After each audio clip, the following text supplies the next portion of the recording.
चंचला के प्रयत्न से पार्वती जी अध्याय 5।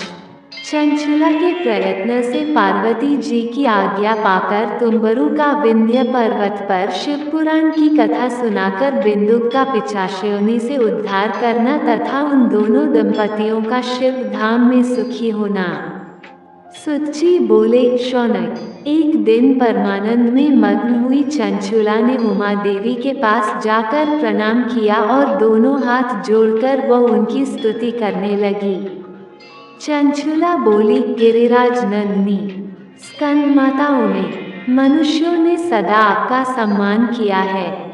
समस्त सुखों को देने वाली शंभु प्रिय, आप ब्रह्मा स्वरूपिणी है। विष्णु और ब्रह्मा आदि देवताओं द्वारा सेव्या है। आप ही सगुना और निर्गुणा है तथा आप आनंद स्वरूपिणी आधा प्रकृति है। आप ही संसार की सृष्टि, पालन और संहार करने वाली है। तीनों गुणों का आश्रय भी आप ही हैं। ब्रह्मा, विष्णु और महेश्वर इन तीनों देवताओं का निवास स्थान तथा उनकी उत्तम प्रतिष्ठा करने वाली पराशक्ति आप ही है।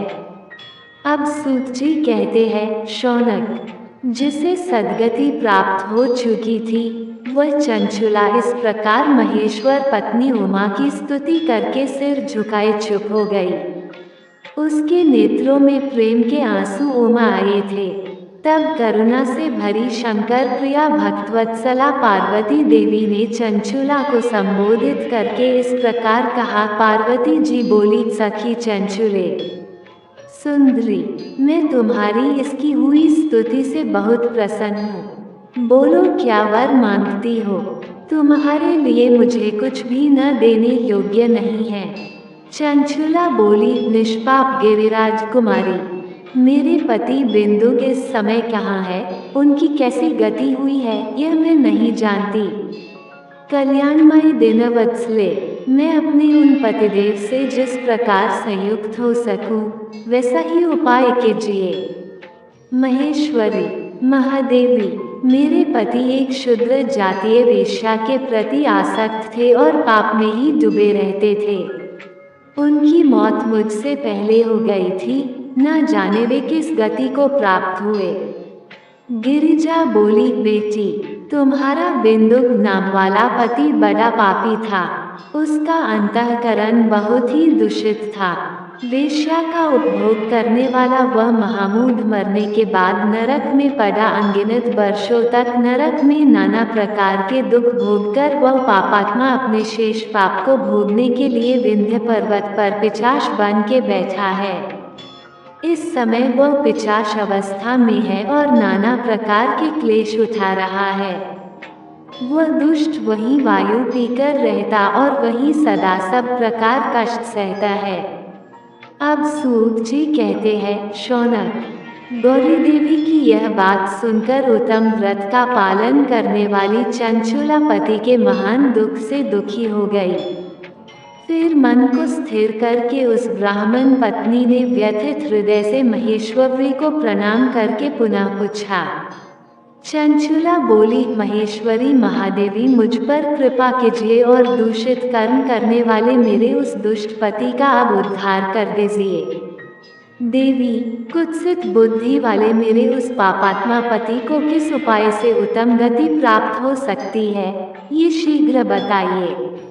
आपको नमस्कार है। पार्वती जी ने कहा, तुम्हारा पति अगर शिव पुराण की पुण्यमय उत्तम कथा सुने तो सारी दुर्गति को पार करके उत्तम गति का भागी हो सकता है। अमृत के समान मधुर अक्षरों से युक्त गौरी देवी का वह वचन आदर पूर्वक सुनकर चंचुला ने हाथ जोड़ मस्तक झुकाकर उन्हें बारंबार प्रणाम किया और अपने पति के समस्त पापों की शुद्धि तथा उत्तम गति की प्राप्ति के लिए पार्वती देवी से यह प्रार्थना की कि मेरे पति को शिव पुराण सुनाने की व्यवस्था होनी चाहिए। उस ब्राह्मण पत्नी के बारंबार प्रार्थना करने पर शिवप्रिया गौरी देवी को बड़ी दया आ गई। उन भक्तवत्सला महेश्वरी गिरिराज कुमारी ने भगवान शिव की उत्तम कीर्ति का गान करने वाले गंधर्वराज तुम्बरु को बुलाकर उनसे प्रसन्नता पूर्वक इस प्रकार कहा, तुम्बरु, तुम्हारी भगवान शिव में प्रीति है। तुम मेरे मन की बातों को जानकर मेरे अभिष्ट कार्यों को सिद्ध करने वाले हो। इसलिए मैं तुमसे एक बात कहती हूँ, तुम्हारा कल्याण हो। तुम मेरी इस सखी के साथ शीघ्र ही विंध्य पर्वत पर जाओ। वहाँ एक महाघोर और भयंकर पिशाच रहता है। उसका वृतांत तुम आरंभ से ही सुनो। मैं तुमसे प्रसन्नतापूर्वक सब कुछ बताती हूँ। पूर्व जन्म में वह पिशाच बिंदुक नामक ब्राह्मण था। मेरी इस सखी चंचुला का पति था, परंतु वह दुष्ट वेश्यागामी हो गया। स्नान संध्या आदि नित्य कर्म छोड़कर अपवित्र रहने लगा। क्रोध के कारण उसकी बुद्धि पर मूर्खता छा गई थी। वह कर्तव्य में विवेक नहीं कर पाता था। अभक्ष्य भक्षण, सज्जनों से द्वेष और दूषित वस्तुओं का दान लेना, यही उसका स्वाभाविक कर्म बन गया था। वह अस्त्र शस्त्र लेकर हिंसा करता, बाएं हाथ से खाता, दीनों को सताता और क्रूरता पूर्वक पराये घरों में आग लगा देता था। चांडालों से प्रेम करता और प्रतिदिन वेश्या के संपर्क में रहता था। बड़ा दुष्ट था। वह पापी अपनी पत्नी का परित्याग करके दुष्टों के संग में ही आनंद मानता था। वह मृत्यु पर्यंत दुराचार में ही फंसा रहा। फिर अंतकाल आने पर उसकी मौत हो गई। वह पापियों के भोग स्थान घोर यमपुर में गया और वहाँ बहुत से नरकों का उपभोग करके वह दुष्टात्मा जीव इस समय विंध्य पर्वत पर पिशाच बना हुआ है। वही वह दुष्ट पापों का फल भोग रहा है। तुम उसके आगे यत्नपूर्वक शिव पुराण की उस दिव्य कथा का प्रवचन करो, जो परम पुण्यमय तथा समस्त पापों का नाश करने वाली है। शिव पुराण की कथा का श्रवण सबसे उत्कृष्ट पुण्य कर्म है। उससे उसका हृदय शीघ्र ही समस्त पापों से शुद्ध हो जाएगा और वह प्रेत्योनि का परित्याग कर देगा। उस दुर्गति से मुक्त होने पर बिंदुक नामक पिशाच को मेरी आज्ञा से विमान पर बैठाकर तुम भगवान शिव के समीप ले आओ। अब सूत जी कहते हैं, शौनक, महेश्वरी उमा के इस प्रकार आदेश देने पर गंधर्वराज तुम्बरु मन बड़े प्रसन्न हुए। उन्होंने अपने भाग्य की सराहना की। तत्पश्चात उस पिशाच की सती साध्वी पत्नी चंचुला के साथ विमान पर बैठकर नारद के प्रिय मित्र तुम्बुरु वेगपूर्वक विंध्याचल पर्वत पर गए, जहाँ वह पिशाच रहता था। वहाँ उन्होंने उस पिशाच को देखा। उसका शरीर विशाल था, ठोड़ी बड़ी थी।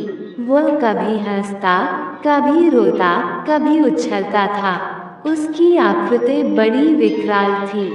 भगवान शिव की उत्तम कृति का गान करने वाले महाबली तुम्बुरु ने उस भयंकर पिशाच को पाशों में बांध लिया। तदनंतर तुम्बुरु ने शिव पुराण की कथा बांचने का निश्चय करके महोत्सवयुक्त स्थान और मंडप आदि की रचना की। इतने में ही संपूर्ण लोकों में बड़े वेग से यह प्रचार हो गया कि देवी पार्वती की आज्ञा से एक पिशाच का उद्धार करने के उद्देश्य से शिव पुराण की उत्तम कथा सुनाने के लिए तुम्बुरु विंध्य पर्वत पर गए हैं।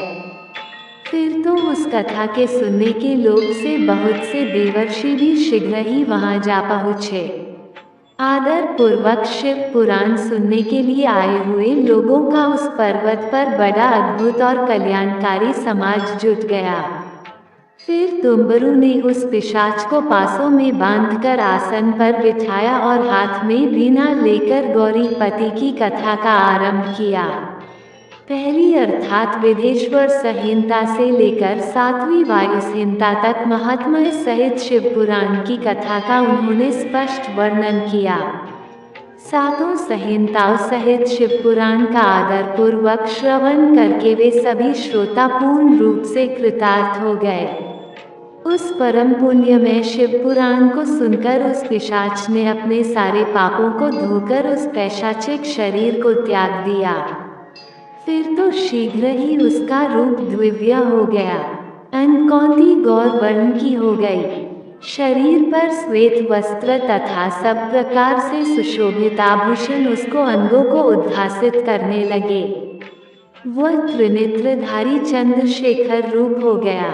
इस प्रकार दिव्य देहधारी रूप होकर श्रीमान बिंदुक अपनी प्राणवल्लभा चंचुला के साथ स्वयं भी पार्वती वल्लभ भगवान शिव का गुणगान करने लगा। उसकी स्त्री को इस प्रकार से सुशोभित देख वे सभी देवर्षि बड़े विस्मित हुए। उनका चित्त परमानंद से परिपूर्ण हो गया। भगवान महेश्वर का वह अद्भुत चरित्र सुनकर वे सभी श्रोता परम कृतार्थ हो प्रेमपूर्वक श्री शिव का यशोगान करते हुए अपने अपने धाम को चले गए। दिव्य रूपधारी श्रीमान बिंदुक भी सुंदर विमान पर अपनी प्रियतमा के पास बैठकर सुखपूर्वक आकाश में स्थित हो बड़ी शोभा पाने लगे। तदनंतर महेश्वर के सुंदर एवं मनोहर गुणों का गान करता हुआ वह अपनी प्रियतमा तथा तुम्बुरु के साथ शीघ्र ही शिवधाम में जा पहुंचा। वहां भगवान महेश्वर तथा पार्वती देवी ने प्रसन्नतापूर्वक बिंदुक का बड़ा सत्कार किया और उसे अपना पार्षद बना लिया। उसकी पत्नी चंचुला पार्वती जी की सखी हो गई।